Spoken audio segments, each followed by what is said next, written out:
I'm Alicia Barwick. I'm purely a supporter, in financial supporter. I was a teacher, and here I am. Well, it goes right back to my sixth form days at school when we were asked to give a lecture on something that interested us. And I did a very vast subject, the opening up of Africa, which of course had to involve the slave trade, about which I felt very angry, and that anger came over. And my interest went on. And when I was in my mid-20s, about 7 years after leaving school, I went off to teach in Nigeria.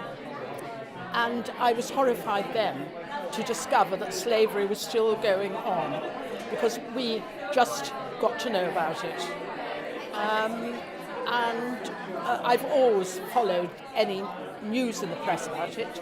A few years ago, again, we were saddened because we went on holiday to Uzbekistan, and having read just a little bit about it, knew that we're members of Amnesty as well. The human rights violations were colossal. Also, we'd read about the cotton, and we actually, some of our party wished to stop and see cotton growing. My husband and I had both seen it, but they wanted to stop. Our tour guide said, his reply was, "We must wait until we find a field where nobody is working."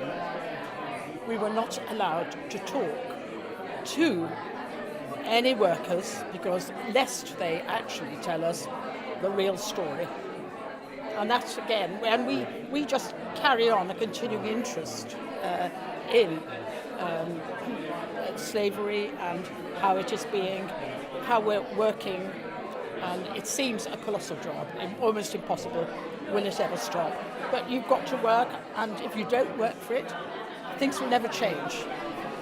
I feel very hopeful, and particularly since the Prime Minister that was splashed everywhere, 33 million to work against slavery.